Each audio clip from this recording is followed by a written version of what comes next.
अमित शाह साहब हमें गोली मरवा दे, हमारा इनकाउंटर करा दे या हमें जेल में बंद कर दे, यूएपीए लगा के टाडा लगा जो इनके बस की लगा ले, लेकिन ईवीएम से चुनाव नहीं होने देंगे, नहीं होने देंगे, नहीं होने देंगे। जिस तरह से पुलिस हमें गिरफ्तार कर रही है और इलेक्शन कमीशन तक नहीं जाने दे रही, ये इस बात का सबूत है कि ईवीएम में गड़बड़ी है, ईवीएम में बेईमानी है।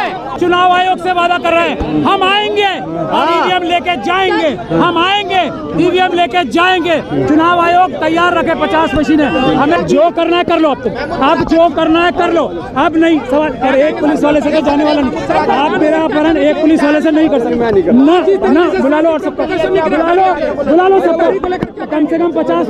ये बात ध्यान से समझ लें अमित शाह साहब, मैं डरता नहीं हूँ, मैं इनके शेर के निशान की इज्जत करता हूँ, मैं किसी पुलिस से नहीं डरता। ताकत से मुझे मार सकते हो अमित शाह, मुझे दबा नहीं सकते अमित शाह। ध्यान ഈ ഒരു വാർത്ത എത്ര മാധ്യമങ്ങൾ നമ്മുടെ കേരളത്തിൽ കാണിച്ചിട്ടുണ്ട്. ഇത്രയും ആർജവത്തോടുകൂടി സംസാരിക്കുന്ന, അല്ലെങ്കിൽ ഒരു ഭയവുമില്ലാതെ അമിത്ഷായുടെ പോലീസിനെ ഭയക്കാതെ അമിത്ഷായെ വെല്ലുവിളിക്കുന്ന. കാരണം അമിത്ഷായുടെ പോലീസ് വേണമെങ്കിൽ ഞങ്ങളെ വെടിവെച്ച് വന്നേക്കാം, അതല്ലാന്നുണ്ടെങ്കിൽ ഇന്നില്ലാത്ത കേസുകൾ കുടുക്കി ഞങ്ങൾ അകത്തിട്ടേക്കാം.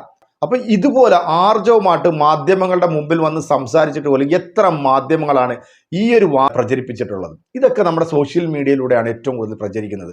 എന്തായാലും സുപ്രീം കോടതി ജഡ്ജിയായിട്ടുള്ള ഭാനു പ്രതാപ് സിംഗ് എന്ന് പറയുന്ന അദ്ദേഹത്തിൻ്റെ കുറേ അനുയായികളും കൂടെയാണ് ഇപ്പോൾ ഈ വോട്ടിംഗ് മെഷീനായിട്ടുള്ള EVM-നെതിരെ ശക്തമായ ഒരു പ്രതിഷേധം ഡൽഹി ജന്തർ മന്ദറിൽ അവർ തുടങ്ങിയിരിക്കുന്നത്. അപ്പോൾ ഇതിന് ഭാഗമാകുക, ഇതിന് പിന്തുണ നൽകുക, ഇതിൻ്റെ ഒരു പ്രധാനപ്പെട്ട ഒരു വീഡിയോ കൂടെ ഉണ്ട്.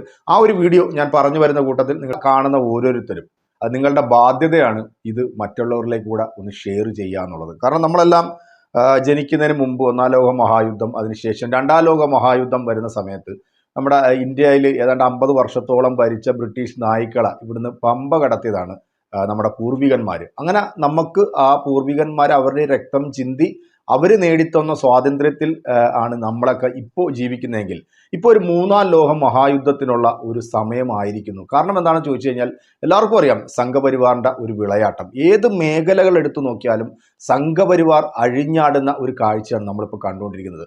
ഇപ്പോൾ ഈ 2014 നരേന്ദ്രമോദി അധികാരത്തിൽ ഏറിയതിന് ശേഷം ഇന്ത്യയിലെ ന്യൂനപക്ഷങ്ങളും അല്ലെങ്കിൽ ആ മതവിഭാഗത്തിൽപ്പെട്ട താഴ്ന്ന വിഭാഗത്തിൽപ്പെട്ട ആൾക്കാരൊക്കെ ഈ രാജ്യത്ത് അനുഭവിച്ചുകൊണ്ടിരിക്കുന്ന ദുരിതം അല്ലെങ്കിൽ അവരേക്കുന്ന ഒരു ആഘാതം എന്ന് പറയുന്നത് അത് നമുക്കൊക്കെ പറഞ്ഞറിയിക്കാൻ പറ്റുന്നതിലും വലുതാണ്. കാരണം ഇപ്പം കേരളം എന്ന് പറയുന്നൊരു സംസ്ഥാനം ഒഴിച്ചാൽ മറ്റ് ഇന്ത്യയുടെ വിവിധ സംസ്ഥാനങ്ങളിലും അതിരൂക്ഷമായിട്ടുള്ള രീതിയിലാണ് ഈ സംഘപരിവാർ ഇവിടുത്തെ ന്യൂനപക്ഷങ്ങളോട് ഇടപെട്ടുകൊണ്ടിരിക്കുന്നത്. ഇപ്പോൾ ബാബരി മസ്ജിദ് തകർക്കപ്പെട്ടു, അതിനുശേഷം ഗ്യാൻബാബി പള്ളിയിൽ പൂജ നടത്തുന്നു, ഇപ്പം താജ്മഹൽ അവിടെ ഉറൂസ് അനുവദിക്കാൻ പാടില്ല എന്ന് പറയാം. അങ്ങനെ ഓരോ മേഖലകൾ എടുത്തു നോക്കിയാലും സംഘപരിവാറിൻ്റെ ഒരു വ്യക്തമായിട്ടുള്ള ഒരു കടന്നുകയറ്റം എല്ലാ മേഖലയിലും നടന്നുകൊണ്ടിരിക്കുക. 2014 EVM തട്ടിപ്പിലൂടെ അധികാരമേറ്റ നരേന്ദ്രമോദി വീണ്ടും 2024 വരുമ്പോഴത്തേക്ക് EVM-ലൂടെ തന്നെ ആ തട്ടിപ്പ്, അതായത് നമ്മുടെ ഈ ജനങ്ങൾ വഞ്ചിക്കപ്പെടുന്നു എന്നുള്ളതാണ് ഇതിനകത്ത് ഏറ്റവും വലിയ സത്യം. കഴിഞ്ഞ ദിവസം അതായത് ജനുവരി 6-ാം തീയതി ഡൽഹി ജന്തർ മന്ദിറിൽ അഡ്വക്കേറ്റ് ഭാനു പ്രതാപ് സിംഗ് എന്ന് പറയുന്ന ഒരു പുലിക്കുട്ടി, ഒരു ഗർജിക്കുന്ന സിംഹം എന്ന് നമുക്ക് പറയാം. അദ്ദേഹം സുപ്രീം കോടതി സീനിയർ അഡ്വക്കേറ്റാണ്. അദ്ദേഹത്തിൻ്റെ കൂടെ ഒരു വിഭാഗം ആൾക്കാരെയും ചേർത്തുകൊണ്ട് ഒരു വലിയൊരു സമരത്തിന് ആഹ്വാനം ചെയ്തിരിക്കുന്നു. കാരണം EVM എന്ന് പറയുന്ന ഈ ഒരു സാധനം അത് തട്ടിപ്പാണ്, അതിലൂടെ ഇനി ഇന്ത്യയിൽ ഒരു തെരഞ്ഞെടുപ്പിന് ഇനി അനുവദിക്കത്തില്ല, ഇനി വരാൻ പോകുന്ന 2024 തെരഞ്ഞെടുപ്പ് അത് ബാലറ്റ് പേപ്പറിലൂടെ മതി എന്ന് ശക്തമായ രീതിയിൽ ഒരു ക്യാമ്പയിൻ ഇദ്ദേഹം നടത്തിക്കൊണ്ടിരിക്കുകയാണ്. അപ്പം ആ ഒരു ക്യാമ്പയിൻ്റെ ഭാഗമാകാൻ നമ്മളെല്ലാവരും ശ്രമിക്കണം. എന്താണെങ്കിലും ഇതുമായിട്ട് ബന്ധപ്പെട്ടിട്ട് ഒരു വീഡിയോ കഴിഞ്ഞ ദിവസം സോഷ്യൽ മീഡിയയിൽ ഇടം പിടിച്ചിരുന്നു. കാരണം ഈ ഒരു ക്യാമ്പയിനുമായിട്ട് മുന്നോട്ട് പോകുമ്പോഴത്തേക്ക് അമിത്ഷായുടെ പോലീസ് ഒരു പക്ഷേ ഞങ്ങളെ വെടിവെച്ച് കൊന്നേക്കാം, അല്ലെങ്കിൽ എൻകൗണ്ടർ ചെയ്തേക്കാം, അതല്ലാന്നുണ്ടെങ്കിൽ പല കേസുകൾ ഉൾപ്പെടുത്തി ഞങ്ങളെ അകത്തിട്ടേക്കാം. ഇതിന് ഒന്നും ഞങ്ങൾ ഭയക്കുന്നില്ല. കാരണം ഈ രാജ്യത്ത് ഇതുപോലെ ഗർജിക്കുന്ന പുലിക്കുട്ടികളുള്ള ഒരു രാജ്യമാണ് നമ്മളുടെ ഇന്ത്യ. കാരണം ഇത് ഇന്ത്യ എന്ന് പറയുന്നത് ഒരുത്തൻ്റെയും തന്തയുടെ വകയല്ല എന്ന് നമ്മൾ പല പ്രാവശ്യം പറയുമെങ്കിലും ഇതിനകത്ത് അവകാശപ്പെടാൻ ഈ സംഘികൾക്ക് ഒരു പുല്ലുമില്ല എന്നുള്ളത്. കാരണം ഇവനൊന്നും സ്വാതന്ത്ര്യത്തിന് വേണ്ടി പോരാടുകയോ അല്ലെങ്കിൽ സ്വാതന്ത്ര്യ സമരത്തിന്റെ ഭാഗമായിക്കൊണ്ട് ഒരുത്തൻ്റെയെങ്കിലും രക്തം ഈ മണ്ണിൽ വീണിട്ടുള്ള ഒരു ചരിത്രവും ഒരു രേഖയിലും നമുക്ക് കാണാൻ സാധിക്കത്തില്ല.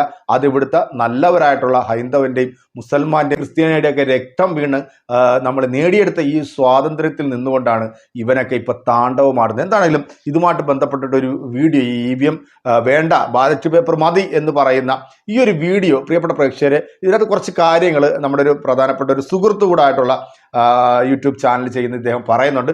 ആ ഒരു വീഡിയോ മുഴുവനായിട്ട് ഒന്ന് കണ്ടതിന് ശേഷം നിങ്ങൾ ഫസ്റ്റായിട്ട് നിങ്ങൾ ഇത് ഷെയർ ചെയ്യുക എന്ന് മാത്രമല്ല, അത് നിങ്ങൾ മാക്സിമം നിങ്ങളുടെ സോഷ്യൽ മീഡിയയിലൂടെ ഒക്കെ നിങ്ങൾ പ്രചരിപ്പിക്കുക. എന്നാലും നമുക്ക് ആ വീഡിയോ ഒന്ന് കണ്ടുപോകാം. सरकार हमें मार दे, गोली से उड़ा दे, कोई चिंता इस बात की नहीं है। डर नहीं लग रहा है? नहीं, मतलब नहीं, डर की तो बात ही छोड़ दीजिए, लेकिन EVM को पूरी तरह से खत्म करवाकर और बैलेट पेपर से चुनाव करवाकर ही अब हम दम लेंगे। 2024 का चुनाव हम किसी भी कीमत पर EVM से होने नहीं देंगे। 2024 का चुनाव अगर होगा तो बैलेट पेपर से होगा, नहीं तो चुनाव होने नहीं देंगे। ये आप निश्चित मान लीजिए कि एक भी वोट इस बार EVM से पड़ने नहीं देंगे हम, चाहे जो हो जाए। കേട്ടല്ലോ, എത്ര ക്ലാരിറ്റിയാണ് ഈ മനുഷ്യന്റെ ശബ്ദത്തിൽ, എത്രമാത്രം ധൈര്യത്തോടു കൂടിയാണ് ഇദ്ദേഹം ഇപ്പോൾ ഇതിനു വേണ്ടി മുന്നോട്ട് വന്നിരിക്കുന്നതെന്ന്. എനിക്കും നിങ്ങളോട് പറയാനുള്ള ഒരു കാര്യമുള്ളൂ. ഈ ഒരു ജാനുവരി 6-ാം തീയതിയിലെ ഈ സമരം, ഇതിനെ 3ാം സ്വാതന്ത്ര്യ സമരമായിട്ട് കാണുക. 1ാം സ്വാതന്ത്ര്യ സമരം 1857 നമ്മൾ ചെയ്തു. 2ാം സ്വാതന്ത്ര്യ സമരത്തിന്റെ ഭാഗമായിട്ട് ബ്രിട്ടീഷുകാരെ നാട്ടിൽ നിന്ന് ഓടിച്ചു. 3ാം സ്വാതന്ത്ര്യ സമരം വേണ്ടത് രാജ്യദ്രോഹികളായി ഈ രാജ്യത്ത് ജനാധിപത്യത്തെയും മതേതരത്വത്തെയും അട്ടിമറിച്ച് അവശ്യ ജനവിഭാഗങ്ങളോടും മതന്യൂനപക്ഷങ്ങളോടും ക്രൂരമായിട്ടുള്ള സമീപനം മുന്നോട്ട് വയ്ക്കുന്ന രാജ്യദ്രോഹികളായിട്ടുള്ള സംഘപരിവാറിനെ ഈ രാജ്യത്ത് നിന്ന് ഓടിക്കുക എന്നുള്ളതാണ് 3ാം സ്വാതന്ത്ര്യ സമരത്തിന്റെ ലക്ഷ്യം. അപ്പോൾ ഞാൻ ഇന്നലെ പറഞ്ഞതുപോലെ ഇത് ഇന്ത്യക്കാരെ സംബന്ധിച്ച് ഒരു ഡ്യൂ ഓർ ഡൈ സിറ്റുവേഷനാണ്. പ്രവർത്തിക്കുക അല്ലെങ്കിൽ പോയി ചാവുക, ഇത് മാത്രം ഇന്ത്യക്കാരുടെ മുന്നിൽ ഇനി ഒരു വഴിയുള്ളൂ. ഈ ഡൽഹി അജിറ്റേഷന്റെ ഭാഗമായിട്ട് പങ്കെടുക്കാൻ സാധിക്കുന്ന നിങ്ങളുടെ സുഹൃത്തുക്കളായിട്ടുള്ള നിങ്ങളുടെ രാഷ്ട്രീയ കക്ഷികളിലോ നിങ്ങളുടെ സാമൂഹിക പരിസരങ്ങളിലോ നിങ്ങളുടെ സാംസ്കാരിക കൂട്ടായ്മകളിലോ എല്ലാം പങ്കാളികളായിട്ടുള്ള നിങ്ങളുടെ സുഹൃത്തുക്കളുമൊക്കെ ആയിട്ട് ദയവായിട്ട് ഈ വീഡിയോ ഷെയർ ചെയ്യുക. അങ്ങനെ ഷെയർ ചെയ്യുന്ന പക്ഷം, നിങ്ങൾ സോഷ്യൽ മീഡിയ ഹാൻഡിലുകളിൽ ഷെയർ ചെയ്യുന്ന പക്ഷം, വാട്സാപ്പിൽ ഷെയർ ചെയ്യുന്ന പക്ഷം, ഇതിന് ധാരാളം ഈ ഒരു വീഡിയോ കണ്ടിട്ട്, കാരണം എല്ലാവരും വടക്കേ ഇന്ത്യയിൽ നടക്കുന്ന സംഭവങ്ങളൊന്നും കേരളത്തിൽ ഒരു മീഡിയയും ഇങ്ങനെ ഒരു സംഭവം നടന്ന കാര്യം നിങ്ങളോട് പറയില്ല എൻ്റെ പൊന്നു സുഹൃത്തുക്കളെ. അതുകൊണ്ടാണ് പറയുന്നത്, ദയവ് ചെയ്ത് ഈ വീഡിയോ ഷെയർ ചെയ്ത് ആളുകളുടെ ബോധമണ്ഡലത്തിലേക്ക് ഇത് കൊണ്ടുവരിക. ഇവിടെ ഒറ്റപ്പാലം ലോക്സഭാ മണ്ഡലത്തിൽ ഇത്തവണ ആര് ജയിക്കും എന്നുള്ളതല്ല മലയാളികൾ ചിന്തിച്ച് ബേജാറാവേണ്ട. അല്ലെങ്കിൽ രാഹുൽ ഗാന്ധിക്ക് എത്ര ഭൂരിപക്ഷം കിട്ടും വയനാട്ടിൽ, ഇതൊന്നുമല്ല. അല്ലെങ്കിൽ തിരുവനന്തപുരത്ത് ആരാണ് ഇനി സ്ഥാനാർത്ഥി, ഇതൊന്നുമല്ല നമ്മുടെ പ്രശ്നം. നമ്മുടെ പ്രശ്നം രാജ്യമുണ്ടെങ്കിൽ ഈ മണ്ഡലവും കിണ്ടലവും ഒക്കെ ഉള്ളൂ. രാജ്യമില്ലെങ്കിൽ ഇതൊന്നുമില്ല. ഈ രാജ്യത്തെ പിടിച്ചു നിർത്തുക എന്നുള്ളതാണ് ഓരോ മലയാളികളുടെയും പ്രയോറിറ്റി. പക്ഷേ ഇവിടുത്തെ മീഡിയ വളരെ വിദഗ്ധമായിട്ട് ചെയ്യുന്ന കാര്യം എന്താ, ജനങ്ങളുടെ ഉള്ളിൽ ഈ ഒരു ഇലക്ഷൻ്റെ ഒരു ഫ്രെൻസി ഉണ്ട്. ഇലക്ഷൻ എന്ന് പറഞ്ഞാൽ എന്തോ ഒരു വലിയ മാമാങ്കമാണ്, ആഘോഷമാണെന്നൊക്കെ പറഞ്ഞ്, അത് കാരണം അവർക്ക് വ്യൂവർഷിപ്പ് കിട്ടണം, അവർക്ക് അതിലാണ് അവരുടെ കഞ്ഞുകൂടി നടന്നു പോകുന്ന ഈ ഒരു ആവേശം ഉണർത്തുന്നതിലാണല്ലോ. അപ്പോൾ അവരിനി വരും ഓരോ അഭിപ്രായ വോട്ടെടുപ്പ്, തിരുവനന്തപുരത്ത് എത്ര വോട്ടിന് ജയിക്കും എന്നൊക്കെ പറഞ്ഞ് ഓരോ ജ്യോത്സ്യന്മാർ, രാഷ്ട്രീയ ജ്യോത്സ്യന്മാരുണ്ടല്ലോ, അവരെ പിടിച്ചുകൊണ്ട് വരും. നിങ്ങൾ അതിലൊന്നും വീഴരുത്. നിങ്ങളുടെ പ്രയോറിറ്റി തിരുവനന്തപുരത്ത് ഏതവനും ജയിക്കട്ടെ, നമ്മുടെ പ്രശ്നമല്ല. പക്ഷേ നമ്മളുടെ പ്രശ്നം EVM-ൽ തിരഞ്ഞെടുപ്പ് നടത്തിക്കില്ല. ഗാന്ധിയൻ മോഡലിൽ സമരം ചെയ്യണമെന്നാണ്. ഗാന്ധിയൻ മോഡലിൽ സമരം ചെയ്ത് ആ രീതിയിൽ ജനാധിപത്യ സംരക്ഷണത്തിനായിട്ട് ജനങ്ങൾ മുന്നോട്ട് വരണം. അപ്പോൾ ദയവ് ചെയ്ത് ഈ വീഡിയോ നിങ്ങൾ ഷെയർ ചെയ്ത് കഴിയുന്നത്ര ആളുകളിലേക്ക് എത്തിച്ചു കഴിഞ്ഞാൽ മലയാളത്തിലെ മതേതര ദേശസ്നേഹി മാധ്യമങ്ങൾ നിങ്ങളോട് പറയാത്ത കാര്യം അവരുടെ ചെവികളിലെത്തും. സാധിക്കാത്തവർക്ക് നിങ്ങൾക്ക് ദയവ് ചെയ്ത് നിങ്ങളുടെ സോഷ്യൽ മീഡിയ ഹാൻഡിലുകളിൽ ഫേസ്ബുക്കിലൊക്കെ ആണെങ്കിൽ 2 വരി ഇതിനായിട്ട് കുറിക്കുക. എന്താണേലും വളരെ പ്രധാനപ്പെട്ട ഒരു വാർത്ത തന്നെയാണിത്.